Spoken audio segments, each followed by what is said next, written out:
believe in the power of words. Many people speak before they think.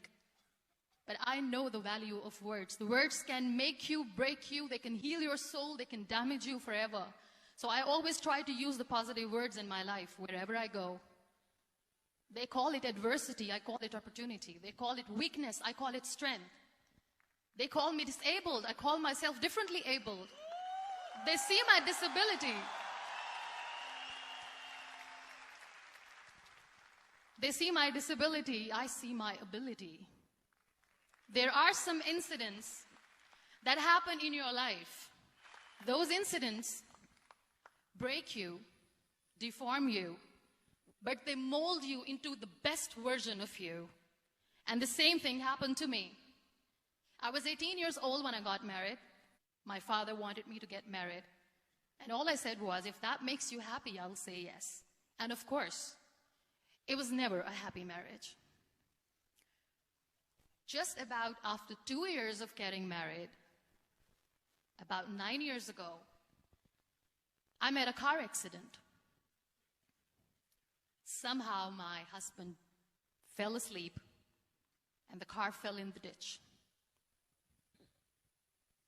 He managed to jump out, saved himself. I'm happy for him. But I stayed inside the car and I sustained a lot of injuries. The list is a bit long. Don't get scared. I'm perfectly fine now. Radius ulna of my right arm were fractured. The wrist was fractured. Shoulder bone and collarbone were fractured. My whole rib cage got fractured. And because of the rib cage injury, lungs and liver were badly injured. I couldn't breathe. I lost urinary bowel control. That's why I have to wear the bag wherever I go. But that injury that changed me and my life completely as a person and my perception towards living my life was the spine injury. 3 vertebrae of my backbone were completely crushed and I got paralyzed for the rest of my life. I finally ended up in a hospital where I stayed for 2.5 months. I underwent multiple surgeries. Doctors have put a lot of titanium in my arm. There's a lot of titanium at my back to fix my back. That's why people in Pakistan call me the Iron Lady of Pakistan.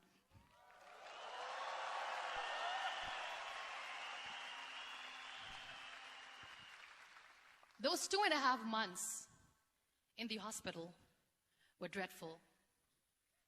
I will not make up stories just to inspire you. I was at the verge of despair.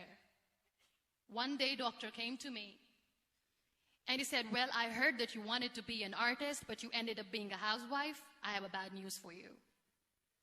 You won't be able to paint again because your wrist and your arm are so deformed, you won't be able to hold a pen again. And I stayed quiet. Next day, doctor came to me and said, your spine injury is so bad, you won't be able to walk again. I took a deep breath and I said, it's all right. The next day, doctor came to me and said, because of your spine injury and the fixation that you have in your back, you won't be able to give birth to a child again. That day, I was devastated. I still remember, I asked my mother, why me? My mother said to me, this too shall pass. God has a greater plan for you. I don't know what it is, but He surely has.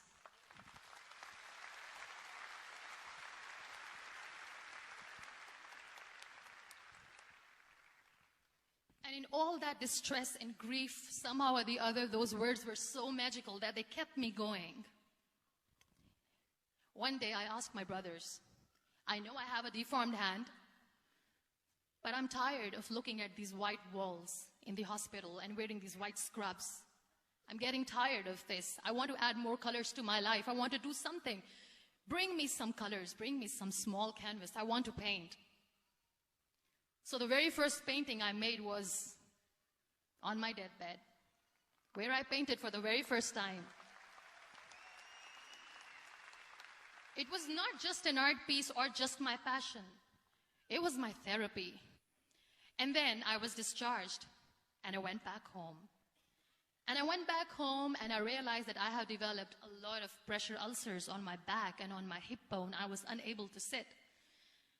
There were a lot of infections in my body, a lot of allergies. So doctors wanted me to lie down on the bed straight for not 6 months, for not 1 year, for 2 years.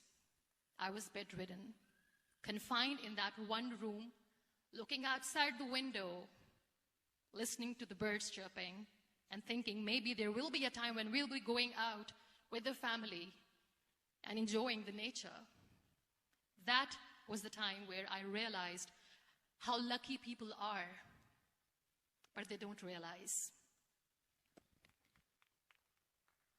That is the time where I realized that the day I'm going to sit, I'm going to share this pain with everyone to make them realize how blessed they are. And they don't even consider them lucky. I still remember the day I sat on the wheelchair for the first time, knowing that I cannot wait for a miracle to come and make me walk. I cannot sit in the corner of the room crying, cribbing, and begging for mercy because nobody has time.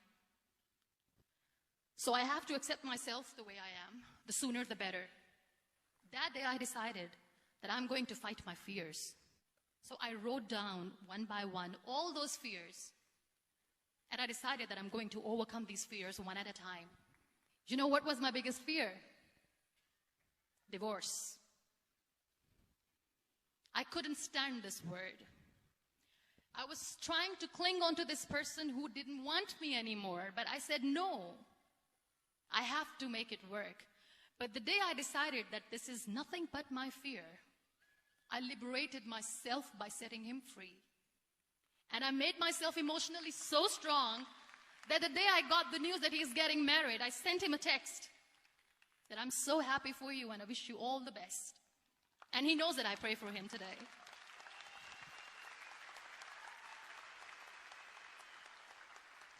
I decided that I'm going to join the national TV of Pakistan as an anchor person. And I've been doing a lot of shows for the last 3 years.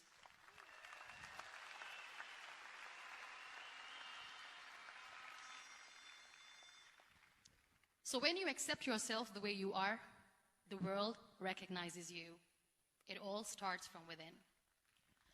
I became the National Goodwill Ambassador for UN Women Pakistan, and now I speak for the rights of women, children. We talk about inclusion, diversity, gender equality, which is a must. I was featured in BBC 100 Women for 2015. I'm one of the Forbes 30 under 30 for 2016.